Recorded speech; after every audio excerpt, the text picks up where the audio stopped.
You're tuned into the It's Real podcast with your hosts, Kayla, Kallander, and Andrew Yaggie. Each week, we'll talk about what happens behind the scenes working full-time in real estate and share with you real-life stories, our successes and failures as we work to help consumers and industry professionals reach their real estate and real-life goals. Here we go. Welcome to episode 1 of the It's Real podcast. I'm Andrew Yaggie, and I'm a real estate agent. Hi, I'm Kayla Kallander, and I'm a home mortgage lender. Kayla, how's it going today? It's warming up here in Fargo. We are seeing, it was 36 yesterday, Andy, so everyone had shorts on. So we're seeing a light at the end of this winter tunnel. So it's going fabulously. How about where you're at? You know, it's going really well. Sounds like you're like the mortgage meteorologist or something. One would say. It's funny. They actually do call me that. So just like you can't really always predict the weather, you can't always predict what's going to happen in rates and mortgage world. So the job is you find someone that can try to help. So absolutely. And we'll dig into that a little bit. Excited to talk about that as we kind of provide guidance, for individuals, for consumers, even for other professionals in our industries, and kind of share what we're seeing and hopefully be a guiding light. But you're looking pretty festive today. Tell us about your red you're wearing. Yes, I'm wearing red today because it is Giving Hearts Day. So that's a huge thing here in the area where people truly just give to their favorite nonprofit charities. I'm a big fan of Homeward Animal Shelter, so I will be for sure donating to them. I'm actually even hosting a broker open today where we will be able to have those that are attending donate to their nonprofit of choice. And with every donation, they get a hug from me. So that's positive. And actually, just what a great prompt or reminder, because obviously there's so much noise out there. And, even for a number of organizations that I'm affiliated with and some nonprofits where I serve on boards, well aware of it, but it's really easy, to get tied up in the day-to-day. Yeah, it's just like a good reminder. And it's like everyone comes together, wears red, and everyone gives. And it's a fun thing that we're doing here in Fargo. So I was reminded and Giving Hearts Day, not just in Fargo, but it is Giving Hearts Day nationwide. Yeah, I know that it's really blossoming and flourishing. So if you pull it up, you'll see a lot of people on your Instagram today that are supporting it. Well, I even walked into the break room in the building that I'm in, where we have 3 different tenants, and one of the tenants, Valley Christian Counseling Center, they're actually based in Fargo and here in Fergus Falls, Minnesota, where I'm at, have an office, and they had balloons and had cookies to kind of celebrate Giving Hearts Day, and again, likely a reminder to, hey, think of us or think of your favorite nonprofits. Right. Yeah, it's a time to think. Giving Hearts Day, but you have some other exciting things going on today.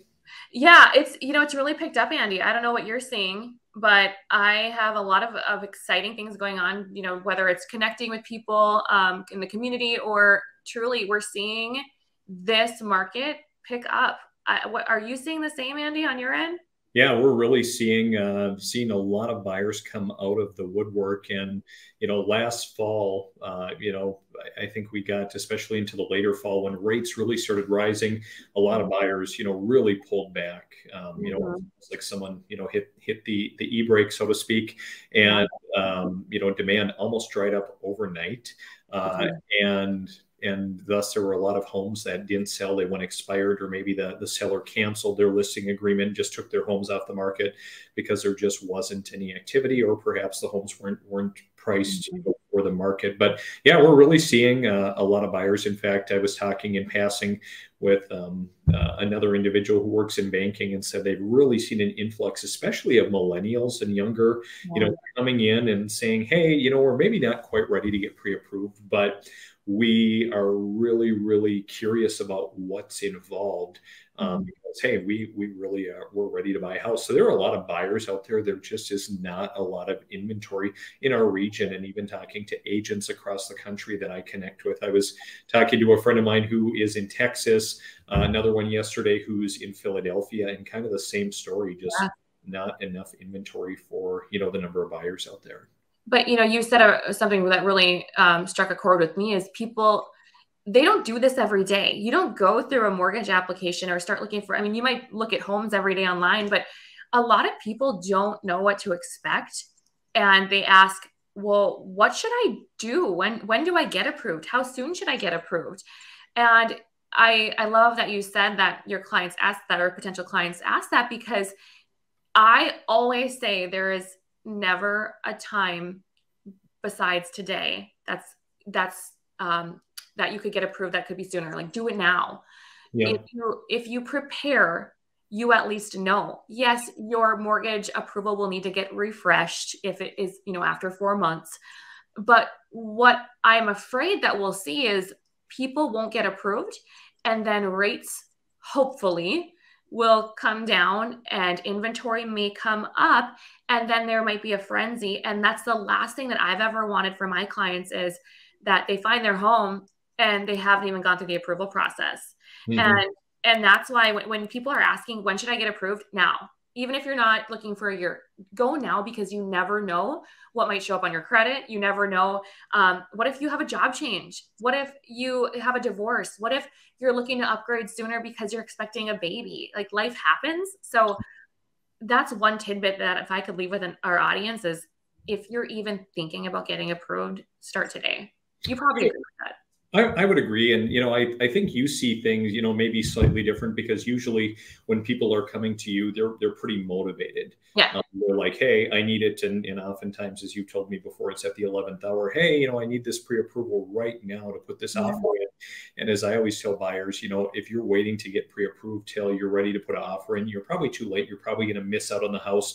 In our region, I think we're seeing an average 4 to 5 offers on a home, things selling over asking price. I had a little bit of a funny experience the other day, because most often, we have people come to us, hey, I just want to see a house. Right. And, we need to make sure that we are spending our time wisely, because there are a lot of people that want to look at homes, but we only have time to work with the most motivated of buyers. And it's kind of a team effort, Kayla. So we're going to do our part to help you win, but you have to do your part. And I had a buyer the other day that came to me, and I'm kind of trying to qualify him and say, and ask about his living situation and kind of his timeline, to better gauge, to see if he's even in a position to buy, and if he'd been pre-approved. And he told me, he said, no, I haven't yet. I've been always told that buying a house is like shopping for a car. When you find it, you figure it out then. No. I'd never heard that one before, but I had another buyer a couple of weeks ago when I was trying to qualify her and ask her, and she kind of was a little bit offended and was like, well, why are I don't need to talk about the financing piece until I know if I like a house.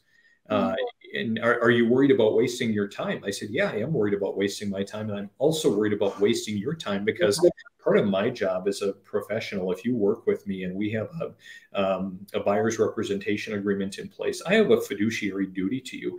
And part of that duty, even though, wasting time isn't a fiduciary duty, but I'm not going to take you to look I'm not going to take you to look at a property that your financing maybe isn't going to qualify for. Right.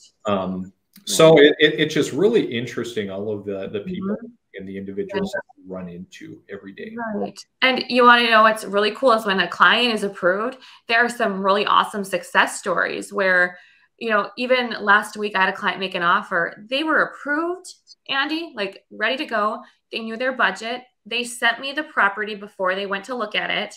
I ran the numbers, but not only do I run the numbers, not only do I say, here's your payment, here's what you need to bring to closing on the day of closing out of your pocket. Like, who doesn't want to know that? And on top of it, we discuss what are the closing costs, because that's another piece. So what we did is we kind of teed it up and we said, okay, here's your down payment. Here's your monthly payment, but it's going to be about $6,000 in closing costs. If you're not comfortable bringing that, or you want to negotiate that, dang, this is what you can do, and go to the seller and ask for them to consider providing for you. So if you're not coming prepared, you don't even know to ask that. The realtor, you, Andy, maybe you have an idea of closing costs, but maybe it's a different size property, or it's a different program. How cool if your lender said, hey, Andy, hey, client, here's what you need to do. Here's what everything's going to be. And that's the clients got the deal and they got all their closing costs covered. So when you do it right, it pays to just be prepared. Yep, absolutely. So I guess really in summary, and I think that's a great takeaway. But really, we're starting to see the market heat up. A lot of interested buyers. I think the outlook is going to be not a lot of homes for sale. I think it's going to be a pretty tight, but a pretty stable market. Kayla, we're still seeing. I was conversing with my friend Chris, who's an agent out in Philadelphia, and we were talking the other day about how someone asked him, about the market crash, and just talked about, well, I'm really waiting, for the market to crash, and then I'm going to buy, but. And kind of his response is, what crash?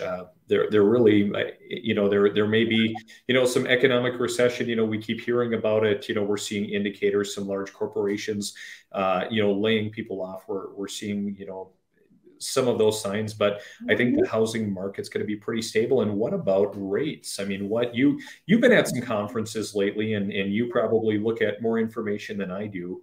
But what are the key indicators saying for rates?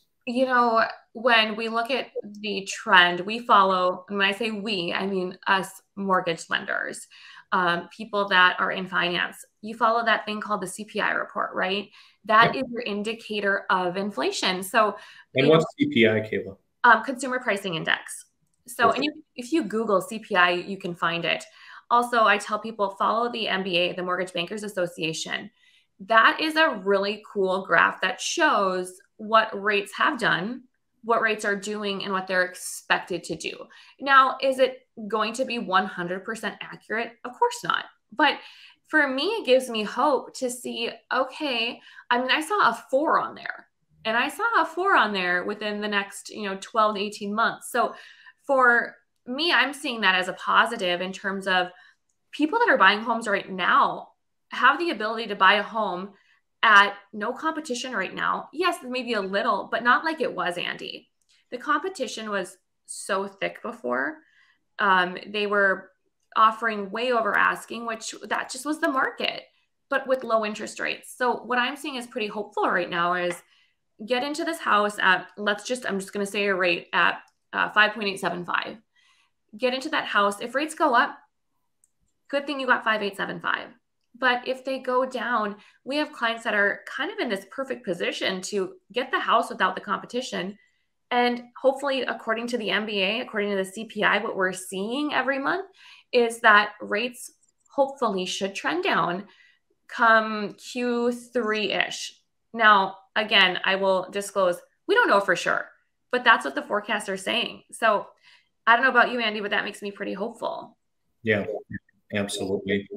So, well, I think the takeaway for today, Kayla, is, if you're out there, if you're in the market, connect with a professional of your choice, very early and stay in communication. Again, even if you're thinking that, I'm not going to buy something today or tomorrow, go through the hoops, touch base, connect with a real estate agent, kind of put together that battle plan. And if anyone's out there watching it, looking to buy, or if you're looking to sell and want to talk a little bit about the market, and even you're thinking, hey, I'm going to wait to sell until, we're done with our son or daughter's graduation or some other milestone. Let's have a conversation today so we can talk about the process, any potential improvements. I'm going to tell you, what would make sense, what's going to net you more money, and help you be more successful in the sale. And equally, if you're another professional out there, maybe you're a real estate agent or a lender, we love to network. I love to network. I know you love to network, Kayla. You go to a ton of events. So we'd love to connect with you as well. Love it. Yeah. And the thing is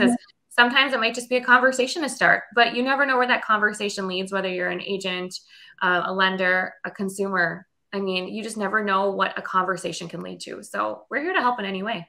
Absolutely. Well, that wraps up episode 1 of the It's Real podcast. Kayla, great to see you. Always a pleasure, Andy. We'll see you. Bye.